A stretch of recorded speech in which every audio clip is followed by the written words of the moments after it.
Good morning. Good morning. Very good morning എന്ന് പറയണം. നിങ്ങൾ 5 മിനിറ്റ് ലേറ്റ് ആണല്ലോ. ഒരു പഞ്ച്വാലിറ്റി വേണം. ഞങ്ങൾ എന്നും വരലുണ്ട്, ഇന്ന് ബസ് കുറച്ച് ലേറ്റായി. ഓക്കെ ഇനി ഇത് കണ്ടിന്യൂ ചെയ്യരുത്. അയാൾ എന്താ പറഞ്ഞ എനിക്ക് മനസ്സിലായ?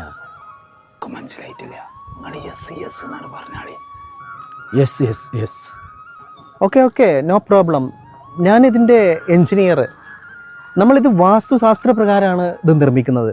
കാറ്റും വെളിച്ചമൊക്കെ ഒഴുകി പോവേണ്ടതുണ്ട്. അപ്പോൾ ഞാൻ കുറച്ച് കാര്യങ്ങളൊക്കെ പറഞ്ഞില്ല, നിങ്ങൾ അതുപോലെ ചെയ്യണം. Come with me. പടച്ചോനെ നമ്മൾ കുടുങ്ങോ. ഇവിടെ നമുക്ക് ഒരു ചില്ല് ജാലകമാണ് വരുന്നത്. ഒരു 12 അടി ഹൈറ്റിൽ ഒരേ ഗ്ലാസ്, മനസ്സിലായോ? അപ്പോൾ ഇവിടെ പടവൊന്നും ചെയ്യണ്ട കേട്ടോ. പിന്നെ ഇവിടെ നമുക്ക് ഒരു 4 കള്ളി വിൻഡോ വരും. കംപ്ലീറ്റ് ആ ഒരു ചുമരിലും വിൻഡോ വരണം, അപ്പുറത്തും വിൻഡോ വരണം. ഫുൾ ഇവിടെ നിന്ന് നോക്കിക്കഴിഞ്ഞാൽ ഫുള്ള് അവിടെ ആകാശം കാണണം, എന്നാലേ എയർ അങ്ങോട്ട് പാസ് ചെയ്യുള്ളൂ. മനസ്സിലായോ?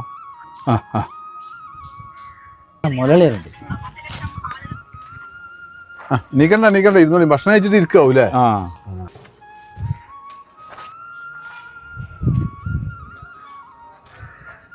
അപ്പോ ഇവിടെ നിന്നാ എന്തേ?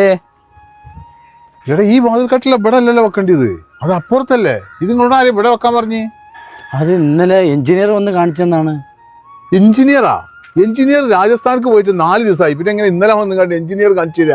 തന്നെ സത്യമായിട്ടും എഞ്ചിനീയർ ഇന്നലെ ഇവിടെ വന്നിരുന്നു. അത് കാക്ക, ഞങ്ങളിപ്പോ ഞങ്ങളെ സ്വന്തം ഇഷ്ടത്തിന് വെക്കൂലല്ലോ. നിങ്ങൾ വേണേ ആൾക്കൊന്ന് വിളിച്ചു നോക്കി. അല്ല വന്ന ആളെ രൂപ എങ്ങനെ? മുടിയൊക്കെ തോന്നുന്നുണ്ട്, ഒരു സൈഡിക്ക് മുടിയൊക്കെ വാർന്നിട്ടുള്ള ഒരാളാണ്. കുറെ കാര്യങ്ങൾ വേറെ ഞാൻ ഒരു പാന്റും ടീഷർട്ടും ഇട്ട് അറബി താടിമാരി ഇങ്ങനെ കട്ടി ചെറിയ താടി. അതന്നെ നല്ല സ്മാർട്ടുള്ള ആളാണ് ആള്. ഓന്റെ പഠിച്ച തമ്പുരാനെ, ഓൻ ഇവിടെ എത്തിയ? അതെന്തിയാക്ക? ഓനക്ക് കുഴപ്പമൊന്നുമില്ല. ഓൻ എഞ്ചിനീയർ തന്നെയാണ്, പക്ഷെ ബിൽഡിങ്ങിന്റെ എഞ്ചിനീയർ അല്ല, സോഫ്റ്റ്വെയർ എഞ്ചിനീയറാ. ഓനെ കല്യാണം കഴിച്ച് 3ാമത്തെ ദിവസം ഓന്റെ പെണ്ണുങ്ങൾക്ക് അതിന്റെ 3 കൊല്ലം മുമ്പേ തന്നെ ഒരു ചങ്ങായിനെറ്റ് ലോഗി ഉണ്ടായിരുന്നു. ഡെലിവറി ബോയ് ആയിരുന്നു. ഈ ഓൺലൈനിൽ സാധനമൊക്കെ കൊടുന്നേരണേ. ഓൻ്റെ അപ്പോൾ 3ാമത്തെ ദിവസമാണ് പോയി. അതോടെ പിന്നെ ഓനൊരു ചെറിയ തിരിച്ചില്ല. എല്ലാ സൈറ്റിലും ഇങ്ങനെയൊക്കെ പോയി കണ്ട് അത് അവിടെ വെക്ക് ഇവിടെ വെക്കെന്ന് പറയും. അടച്ചോനെ ഞങ്ങൾക്ക് അറിയില്ലല്ലോ ആക്ക. ഏതായാലും ഇപ്പൊ അതൊന്നും പറഞ്ഞിട്ട് കാര്യമില്ല. നിങ്ങളെ ഇതിങ്ങോട്ട് ഇവിടുന്ന് മാറ്റിക്കാണ്ട് അപ്പുറത്ത് വെച്ചാളി, എന്നാലേ മര്യാദക്ക് റൂമ് കണ്ട് കിടക്കാൻ പറ്റുള്ളൂ. എടാ അയാൾ നമ്മോട് താറ പൊളിച്ചാൻ പറയാഞ്ഞ വലിയ ഭാഗ്യം. ശരിയാണത്, കാത്തതാണ് നമ്മളെ. നിങ്ങളെ വർത്താനം കേട്ടാലേ അതും അതിന്റെ അങ്ങേപ്പുറം ചെയ്തി നമ്മള്.